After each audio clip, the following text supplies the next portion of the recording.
Ouais. Bon, Julien, une belle victoire 4-2 face à Wascal. Beaucoup de choses, j'imagine, positives à retenir, mais aussi quelques faiblesses peut-être à rectifier. Des faiblesses, je sais pas. En tout cas, oui, on a pris 2 buts. Maintenant, je pense qu'à domicile, on a eu 3 buts contre Bervilliers, on en met 4. Ce soir, j'ai envie d'être positif, même si je suis très exigeant avec les joueurs, ils le savent, et je leur ai dit à la fin du match. Mais il faut aussi savoir mettre en avant les bonnes choses. Et on fait une bonne première mi-temps, on gagne 3 heures à la mi-temps. C'est vrai que ce premier but de Wascal coupe un petit peu la dynamique, mais c'est jamais évident d'être dans un entre-deux à la mi-temps où vous savez qu'il faut gérer d'une certaine manière le résultat. Et de l'autre côté, il y a une équipe qui joue quand même sa chance crânement. Donc voilà, c'est quand même une belle victoire ce soir.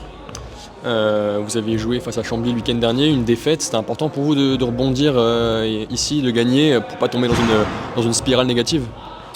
Ouais, forcément, moi j'ai donné 2 objectifs à la reprise aux joueurs, c'est de terminer dans les 5 premiers et de ne pas perdre à domicile. Donc forcément, ce qu'on n'arrive pas à faire, et c'était l'objectif à Chambly, c'était enchaîner 2 victoires de suite. Donc maintenant, ça va être l'objectif à Épinal. Après, on sait que tous les combats sont âpres, que tous les adversaires sont compliqués.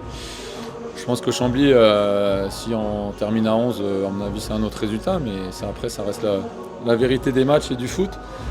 Et le championnat est encore long. Et en tout cas, il faut s'accrocher le plus haut possible dans le classement. Et pour ça, il faut gagner des matchs.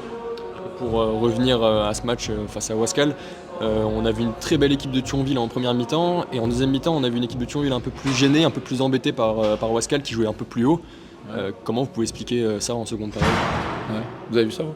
Moi j'ai vu honnêtement une équipe Okay. plus bas, plus... Ah, d'accord. Avec, c'est ce que je vous dis, c'est quand vous gagnez 3-0 à la mi-temps, inconsciemment, bien sûr que le score n'est pas acquis, et ce que j'aurais dit à la mi-temps, c'est pour ça, là, quand je les voyais faire des photos là, à 3-0 et que 2 minutes après on peut se prendre un penalty s'il n'y a pas hors-jeu. Hier, il y a Versailles qui gagnait 3-0 contre Paris Atlético 13 et qui a fini à 3-3. Donc le foot, ça se respecte. Après, forcément, vous gagnez 3-0, vous allez peut-être aller chercher un peu moins haut, vous mettez un peu plus bas et vous contrez. Ça, c'est valable dans tous les championnats, hein, chez nous ou ailleurs. Regardez un petit peu des matchs de haut niveau. Ouais. Donc voilà, non, je rigole, mais c'est vrai que on a envie que pendant 80 minutes ça pétille et qu'il y ait des envolées. Après, il y a la réalité du résultat, il y a aussi le terrain qui était hyper gras ce soir. On s'entraîne sur Saint-Étienne toute la semaine pour pas tuer les terrains en herbe de la ville. Et comme on n'a pas de terrain en herbe à nous, on s'adapte. Mais voilà, je vous dis, forcément, je vais revenir lundi sur le retour vidéo en appuyant sur les 2 buts qu'on prend, et on prend encore un but à la 89e, donc c'est encore une fois un but en fin de match, donc ça oui, vous pouvez le dire parce que c'est un peu trop redondant. Mais pour le reste, moi j'ai trouvé que le match était quand même cohérent. Voilà, aujourd'hui on a beaucoup d'attentes auprès de notre équipe, mais je pense que les gens quand ils viennent à domicile, ils voient des buts et c'est quand même pas trop dégueulasse ce qu'on fait, quoi. Vous avez aussi fait rentrer Moïse en toute fin de match, il a marqué, c'est important aussi pour lui, sa confiance. Ouais, l'idée c'était de donner du temps de jeu à tout le monde, donc on a fait rentrer tout le monde, le petit Jules qui n'a pas réussi à scorer ce soir, mais voilà, Moïse qui a réussi à marquer, c'est un joueur qui a des difficultés, qui est arrivé avec un problème au pubis qui traîne encore, donc je pense que ça va lui faire du bien mentalement, et le groupe était content pour lui, donc voilà, tout le monde doit s'accrocher. Jules Masson l'avait pas un peu perdu de vue. Là, il nous a montré que pendant 1 heure, il pouvait nous apporter des choses, même si on voit qu'il en manque de rythme.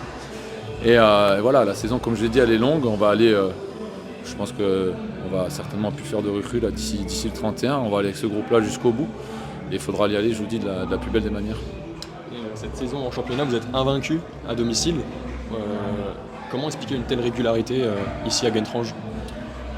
C'est l'envie de bien faire, l'envie de rien lâcher.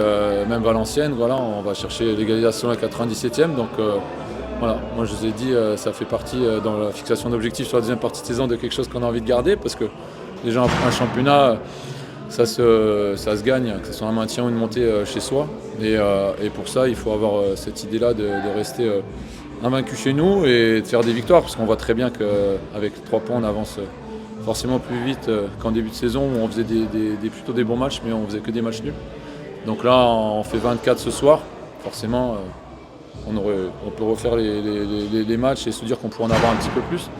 Mais on va se contenter de ça pour l'instant et continuer à travailler pour aller encore chercher des points chez nous, mais surtout à l'extérieur, parce qu'à l'extérieur, à contrario, on n'a jamais gagné et ça va être l'objectif maintenant vendredi à Épinal. Merci beaucoup. Merci.